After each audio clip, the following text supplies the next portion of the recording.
வணக்கம். எமது தாயகவாழ் உறவுகளுக்கு இனிய வணக்கம். கடந்த 24 மணி நேரங்களில் குவைத்திலிருந்து கிடைக்கப்பெற்ற செய்திகளோடு உங்களை சந்திக்கின்றோம். குவைத்தில் போக்குவரத்து விதிமீறல் செய்பவர்களுக்கு கடுமையான அபராதம் விதிக்க போக்குவரத்து துறை தயாராகி வருகிறது. குவைத்தினுடைய புதிய சாலை போக்குவரத்து சட்டம் விரைவில் அமுலுக்கு வரும் என்றாம், மீறுபவர்கள் கடுமையான அபராதம் விதிக்கப்படும் என்றாம் உள்துறை அமைச்சின் சம்பந்தப்பட்ட மூத்த அதிகாரியை மேற்கோள் காட்டி உள்ளூர் நாளிதழ் இந்த செய்தியை வெளியிட்டுள்ளனர். கவனக்குறைவாக வாகனம் ஓட்டுவதை தடுக்கவும், கடுமையான விதிமுறைகளை குறைக்கவும், போக்குவரத்து நெரிசலை குறைக்கவும் புதிய போக்குவரத்து சட்டம் பல திருத்தங்களை, கடுமையான அபராதங்களையும் அறிமுகப்படுத்த உள்ளனர். புதிய போக்குவரத்து சட்டத்தின் அடிப்படையில் வாகனம் ஓட்டும்போது மொபைல் போன் பயன்படுத்துவோருக்கு 3 மாதம் சிறை, 300 தினார் அபராதம். பழுதடைந்த வாகனத்தை ஓட்டி உயிருக்கு ஆபத்து விளைப்போர்களுக்கு இதே தண்டனை பொருந்தும். சட்டத்தின் அடிப்படையில் பிரதான சாலைகள், உள்சாலைகள், வேக வரம்பை மீறுபவர்களுக்கு 3 மாதங்கள் சிறை, 500 தினார் வரை அபராதம் விதிக்கப்படும். சட்டத்தை மீறி வாகனங்களை நிறுத்துபவர்களுக்கு 2 மாதங்கள் வரை சிறை, 200 தினார் வரை அபராதம். அதேபோல் போதை வஸ்துகள், மது அருந்திவிட்டு கார் ஓட்டினால் ஓராண்டு தொடக்கம் 3 ஆண்டுகள் வரை சிறை தண்டனை, 1000 தொடக்கம் 3000 தினார் வரை அபராதம். குழந்தைகளையோ செல்ல பிராணிகளையோ காரிலிருந்து வெளியே பார்க்க அனுமதிக்காதவர்களுக்கு 75 தினார் அபராதம். அதேபோல் 10 வயதுக்கு உட்பட்ட குழந்தைகள் முன் இருக்கையில் உட்கார வைத்தால் 100 தொடக்கம் 200 தினார் வரை அபராதம். கொடுக்காமல் போனால் 250 தொடக்கம் 500 தினார் அபராதம். ஆம்புலன்ஸ், போலீஸ், தீயணைப்பு வீரர்களுக்கு வழிவிட வேண்டாம், அதற்கும் அபராதம் உண்டோ. சிவப்பு சமிக்கையில் வாகனம் ஓட்டினால் 3 மாதங்கள் வரை சிறை தண்டனை, 200 தொடக்கம் 500 தினார் வரை அபராதம் விதிக்கப்படும். குவைத்தில் போக்குவரத்து துறை சார்பாக இந்த புதிய அறிவித்தல் வழங்கப்பட இருக்கிறது. புதிய சட்டம் நடைமுறைக்கு வர இருக்கிறது. இந்த அபராத தொகைகளும் சிறை தண்டனைகளையும் அதிகமாக்கி இருக்கின்ற பிரதான காரணம், போக்குவரத்து சட்ட வரம்பை மிக கவனமாகவும் நேர்த்தியாகவும் பின்பற்ற வேண்டும் என்ற அடிப்படையில், சட்ட ஒழுங்கை கையில் எடுக்க வேண்டும் என்ற அடிப்படையில் இந்த அபராத தொகையும் சிறை தண்டனையும் உயர்த்தப்பட்டிருக்கின்றது. குவைத்தில் ஏற்கனவே நடைமுறையில் ஒரு சட்டம் இருக்கின்றது. குவைத்தில் நிலுவையில் நீர், மின்சாரம், போக்குவரத்து கட்டணங்கள் இருந்தால் கண்டிப்பாக நீங்கள் விசா புதுப்பிக்க முடியாது. அதே நேரத்தில் தாயகம் செல்வதற்குரிய சந்தர்ப்பங்களும் இல்லை என்பதையும் நினைவூட்டிக் கொள்ள விரும்புகின்றோம். ஆகவே இந்த சட்டங்கள் நடைமுறைக்கு வர இருக்கின்றது. இந்த சட்டம் தொடர்பான உங்கள் கருத்துக்கள் தான் என்ன? ஏனென்றால் முதல் இருந்ததிலும் பார்க்க இப்போது சட்டங்களை மாற்றியமைத்திருக்கின்றார்கள். இந்த சட்டம் இன்னும் நடைமுறைக்கு வர இல்லை, ஆனால் நடைமுறைக்கு வர இருக்கின்றது குறுகிய நாட்களில். உங்களுடைய கருத்துக்களை கொமெண்டில் பதிவிடுங்கள். கிட்டத்தட்ட 500 மில்லியன் தினார் திருடிய குற்றத்தின் அடிப்படையில் 3 சிறிய நாட்டைச் சேர்ந்த 3 கும்பல் கைது செய்யப்படுகின்றன.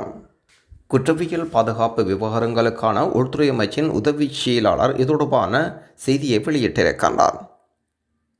முதியவர்களை ஏமாற்றுவது இவர்கள் மீது சுமத்தப்பட்ட முதலாவது குற்றம் சுமத்தால். ஒரு சிறார் உட்பட 3 சிறிய நாட்டைச் சேர்ந்த கும்பல் கைதாகியிருக்கிறார். ரவுதா காவல் நிலையத்தில் கொடுக்கப்பட்ட வழக்குகளின் அடிப்படையில் துப்பறியும் நபர்கள் மின்னணு மோசடி குற்றவாளிகளை விரைவாக கண்டுபிடித்தனர். பாதிக்கப்பட்டவரின் முக்கியமான தகவல்கள் வெளியிடும்படி ஏமாற்றி இவரது வங்கிக் கணக்கிலிருந்து 500 மில்லியன் தினார்கள் பறிக்கப்பட்டிருக்கிறது. சைபர் கிரைம் புலனாய்வுத்துறையுடன் ஒருங்கிணைந்த முயற்சியின் மூலம் அதிகாரிகள் குற்றவாளிகளின் இருப்பிடத்தை கண்டறிந்து சிறார் சந்தேக நபரை காவல் எடுத்திருக்கிறார். பின்னர் அவரது தனது ஈடுபாட்டை ஒப்புக்கொண்டார். அவரது கூட்டாளியை சிக்க வைத்தனர். இந்த கும்பல் குடிமக்கள், வெளிநாட்டவர் இருவரையும் வேட்டையாடும் முறையை விசாரணையில் கண்டுபிடித்தனர். இவர்கள் சட்டவிரோத நடவடிக்கையின் வருமானம் வாகனங்கள் வாங்க பயன்படுத்தப்பட்டதாக அறிய முடிகின்றது. குவைத்தில் சிறிய நாட்டவர்களுடைய செயற்பாடுகள் கொஞ்சம் மோசமாகத்தான் இருக்கின்றது. இதே நேரத்தில் இன்னும் ஒரு வழிப்பறி கொள்ளை சம்பவம் ஒன்று இடம்பெற்றிருக்கின்றது. யகாராவில் டெலிவரி வேலை செய்யும் தொழிலாளியிடமிருந்து கொள்ளையடிக்கப்பட்ட சம்பவம் ஒன்று இன்றைய தினம் பகாகில் பகுதியில் இடம்பெற்றுள்ளது. பல கொள்ளைகளில் ஈடுபட்டதாக போலியான பாதுகாப்பு அதிகாரிகளை கைது செய்துள்ளனர். குவைத்தினுடைய யகாரா பாதுகாவலர்களுக்கு கையடக்க தொலைபேசிகள், அது தொடர்பான உபகரணங்கள் விநியோகம் செய்யும் சாரதியையும் பணிபுரியும் வெளிநாட்டவரையும் கொள்ளையடித்த 3 திருடர்களை கைது செய்யும் பணியில் ஈடுபட்டிருந்தனர்.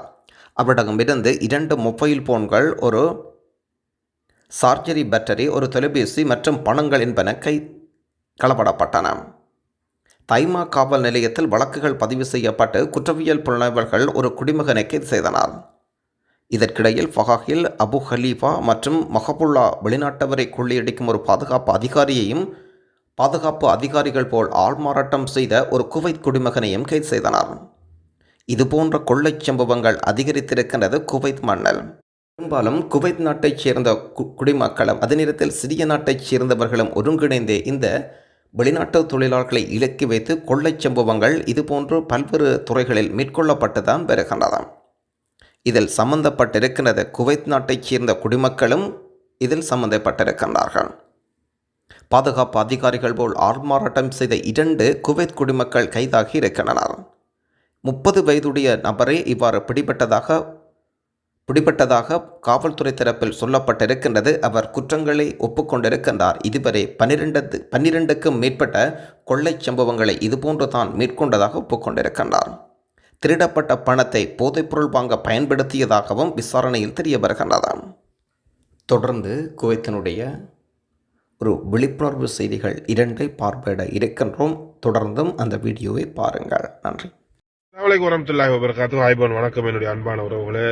இப்போ 21ஆம் தேதி நம்மளோட அங்கிள் ஒரு பதிவு ஒன்று போட்டிருக்காரு. 21/5/2024 மதியம் 12 1 மணி மாதிரிக்கு போட்டிருக்காரு. அப்படின்னு சொன்னால் டெக்ஸி கம்பெனி அங்களை பற்றி உங்களுக்கு நல்லாவே தெரியும். ஒரு டிரைவர் தேவைப்பட்டாலும் டிக்டாக்ல போட்டு 100 பேர் ஷேர் பண்ணுனா அந்த வேலை கிடைக்காத 2வது விஷயம். அப்புறம் பார்ப்போம். என்னென்னு சொன்னால் ஜிலீப்பில் ஒரு நல்ல டெக்ஸி கம்பெனி இருக்கு. அந்த டெக்ஸி கம்பெனிக்கு ஆள் தேவை அப்படின்ட்டு. ஆனால் குவைத்தில் எந்த டெக்ஸி கம்பெனியுமே 5 வருஷம் தான் கான்ட்ராக்ட். அதாவது 8 டினார் படி கட்ட சொல்லுவாங்க. 5 வருஷம் கட்டுனா அவங்களோட கான்ட்ராக்ட் முடிஞ்சிருது. இவங்க என்னன்னு சொன்னால் அதையும் தாண்டி 5 வருஷம் கட்டி திரும்ப எக்ஸ்ட்ரா 2 வருஷம் 100 டினார் கட்டுனா வண்டி சொந்தமானு சொல்லி 7 வருஷம் மொத்தம். சரியா? 7 வருஷம் அந்த டெக்ஸிக்கே உழைச்சி கொடுக்கணும். சீட்டு கீழால மூலமும் போயிடும். சரியா?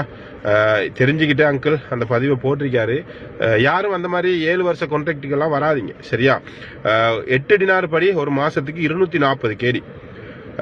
240 தர 60 5 வருஷத்துக்கு 60 மாசத்துக்கு 14,400 கேடி நம்ம அந்த கம்பெனிக்கு உழைச்சி கொடுக்குறோம். அப்போ 14,400 கேடி அவங்களுக்கு உழைச்சி கொடுக்குறோம். அந்த வண்டியில பெருமதி ஒரு 3,000 டினார் 3,500 டினார் அவங்க வாங்குவாங்க. சரியா?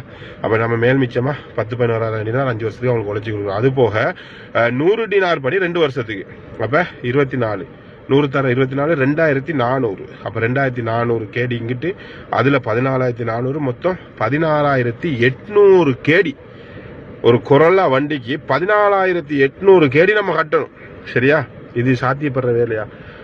மக்களுக்கு நல்லது செய்யணும்னு சொன்ன அங்கிள் உங்களுக்கே தெரியும். இந்த மாதிரி இப்போ யார் சரி ஒரு கஷ்டத்தில் உள்ளவன் அதை கேட்பான் அவங்கள்ட்ட.